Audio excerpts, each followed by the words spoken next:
Assalamualaikum warahmatullahi wabarakatuh. Hello teman-teman, welcome back to my YouTube channel. Balik lagi di YouTube channel aku, Indah Yusni. Di video kali ini aku akan memberikan informasi mengenai PKH, di mana di awal Januari 2021 akan ada pencairan dari PKH ini. Tapi ada dari KPM PKH yang tidak dapat mencairkan dana tersebut di awal Januari 2021. Lalu siapa saja sih yang tidak bisa mencairkan dana tersebut? Oke, tonton video ini sampai selesai dan jangan di skip-skip agar tidak salah paham dalam menangkap informasi ini.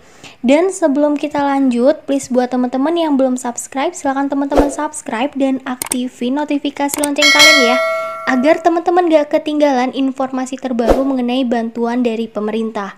Oke, langsung aja ya teman-teman. PKH di tahun 2021 ini akan dicairkan pada awal Januari 2021, yaitu sekitar minggu pertama dan minggu kedua di bulan Januari.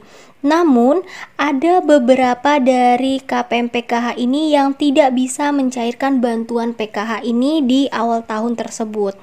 Ada 3 kategori dari KPM PKH ini yang tidak dapat mencairkan dana tersebut di awal tahun 2021, yaitu yang pertama, sudah tidak memiliki lagi komponen dari PKH.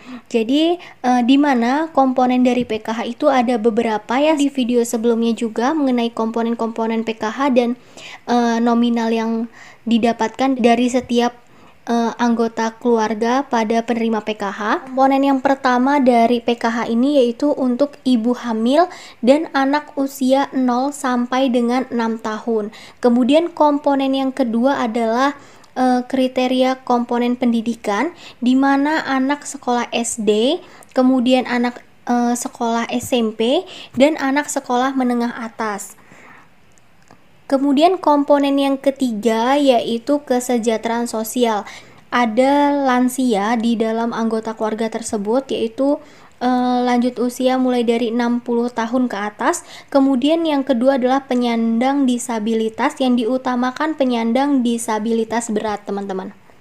Jadi, selain PKH ini yang bersifat tetap, setiap keluarga itu akan mendapatkan dana tambahan sesuai dengan komponen yang mereka miliki. Untuk PKH reguler itu biasanya kan mendapatkan uang sebesar 550.000 per tahun, dan PKH akses atau khusus untuk keluarga yang sulit terjangkau itu sebesar 1 juta. Namun di dalamnya tuh ada lagi tambahan dana ya, sesuai dengan komponen yang mereka miliki. Jadi jika di dalam anggota keluarga tersebut dalam satu kakak itu maksimal yang terdata yaitu ada 4 jiwa, dimana kategorinya itu misal di dalam satu kakak itu ada yang kategori ibu hamil, itu akan mendapatkan tambahan uang sebesar 250.000. Kemudian kategori anak usia dini 0 sampai 6 tahun mendapatkan tambahan uang sebesar 250.000 per bulan. Kemudian kategori pendidikan anak SD itu mendapatkan tambahan sebesar 75.000 per bulan. Kemudian kategori pendidikan anak SMP sederajat sebesar 125.000 per bulan. Kemudian kategori pendidikan anak SMA itu mendapatkan tambahan uang sebesar 166.000 per bulan. Kategori penyandang disabilitas yaitu tambahan 200.000 per bulan, dan kategori lanjut usia yaitu 200.000 per bulan. Nah, lanjut usia ini yaitu umurnya minimal 60 tahun ya teman-teman. Jadi untuk secara tahunan ya, besaran PKH yang diterima ini yaitu sebesar 3.750.000 per tahun untuk kategori ibu hamil, kemudian 3.750.000 itu untuk balita, 1.125.000 untuk anak SD, kemudian 1.875.000 per tahun untuk anak SMP, kemudian 2.500.000 per tahun untuk anak SMA, 3 juta rupiah per tahun untuk penyandang disabilitas, dan 3 juta per tahun untuk kategori lanjut usia 70 tahun ke atas, tapi ada juga syarat yaitu minimal 60 tahun ke atas teman-teman.